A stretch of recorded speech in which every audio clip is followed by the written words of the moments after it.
क्लेश नाशाय गोविंदाय नमः। एक शब्द आता है प्रणत। कौन सा शब्द है? प्रणत। प्रणत का मतलब मालूम है आपको?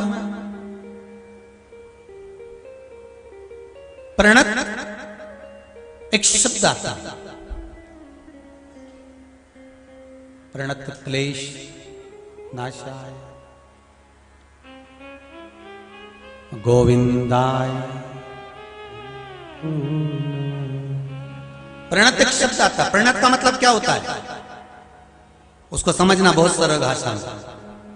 मेरे भगवान राम और विभीषण दोनों खड़े होकर बात कर रहे थे। मेरे भगवान राम और विभीषण दोनों खड़े होकर बात कर रहे थे। इतने में रावण ने देख लिया। रावण ने विचार करा इससे अच्छा मौका नहीं मिलेगा विभीषण को मारने का। इस राम जी से तो मैं बाद में निपट लूंगा। रावण करा इस राम से तो मैं बाद में निपट लूंगा, पर पहले इस घर के भेदी को मारना चाहता हूं। और विभीषण की पीठ थी, राम जी का मुख था। दोनों आपस में बात कर रहे थे खड़े होकर युद्ध के मैदान में। और रावण ने साध कर बाण छोड़ा विभीषण को मारने के लिए।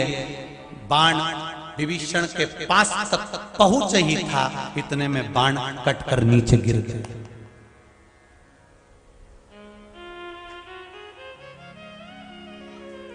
फिर रावण ने छोड़ा। रावण ने फिर बाण छोड़ा, विभीषण के पास फिर आया, वो फिर कटकर नीचे गिर गया। रावण ने फिर बाण छोड़ा, वो फिर पास में गया, वो कटकर फिर नीचे गिर गया। मेघनाथ ने पूछा पिताजी क्या बात है? पिताजी कहते हैं मैं तेरे चाचा को मारना चाहता हूं, तेरे काका श्री को मारना चाहता हूं। तो इतने में मेघनाथ कहता है आप चिंता करते हो, मैं मारता हूं। और मेघनाथ ने बाण छोड़ा, ऐसी ऐसी शक्तियां छोड़ी मेघनाथ ने। वो शक्तियां विभीषण के पास जाती है और टूट कर नीचे गिर जाती है। आखिरी में सब हार गए, थक गए। तब विभीषण पलट कर देखा तो वहां बाणों का ढेर लगा हुआ था। विभीषण ने मेरे राघव जी से पूछा प्रभु एक बात समझ में नहीं आती कि ये इतने सारे बाण अभी तो थे नहीं, अपन बात कर रहे थे तब, तो इतने बाण कहां से आ गए? भगवान राम ने कहा बस आ गए होंगे, तुम्हें क्या करना, तुम तो अपना काम करो। रहा नहीं गया।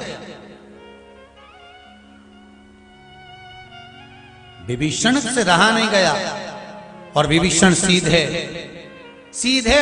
श्री हनुमान जी महाराज के पास में गए।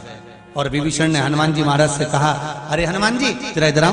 हनुमान जी बोले बोलो महाराज बोलिए क्या बात है? ये मैं और भगवान राम हम दोनों बात कर रहे थे, पर बात करते करते इतने सारे बाण इकट्ठे हो गए, इतने सारे बाण पड़े हुए थे, सब खंडित पड़े हुए थे, सब टूटे हुए पड़े थे, सब बेकार पड़े हुए थे। समझ में नहीं आ रहा है कि इतने सारे बाणों का ढेर आया कहां से, इतने सारे बाणों का ढेर आया कहां से,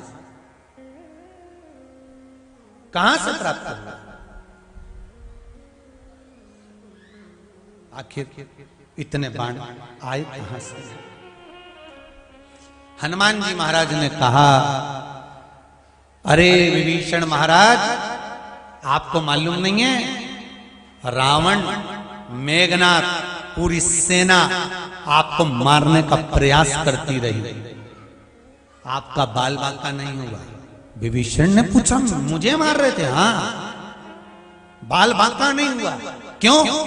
तो हनुमान जी ने कहा आपको मालूम नहीं है आप किसके पास खड़े हुए थे?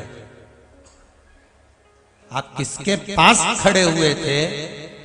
राम जी के पास खड़े थे, इसलिए कोई कितना भी प्रयास कर रहा था पर वो बाण आपको नहीं लग पाए।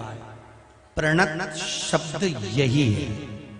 प्रणत का मतलब क्या होता है कि आप किसका मंत्र जाप कर रहे हो, किसके करीब में खड़े हुए हो, किसका भजन कर रहे हो, किसके नजदीक में बैठे हो, किस शिव मंदिर में जा रहे हो, शंकर का भजन कर रहे हो, श्री शिवाय नमस्तुभ्यं का जाप कर रहे हो, भगवान शंकर की कथा सुन रहे हो, भले टीवी के माध्यम से सुनो, भले फेसबुक यूट्यूब के माध्यम से सुनो, पर कथा तो सुन रहे हो। जितनी देर आप कथा में लगे रहते हो आपके ऊपर कितनी भी बड़ी से बड़ी विपदा आ रही होती है वो कटकर नीचे गिर गई होती है, उतनी देर संभल जाता है। प्रणत क्लेश नाशा।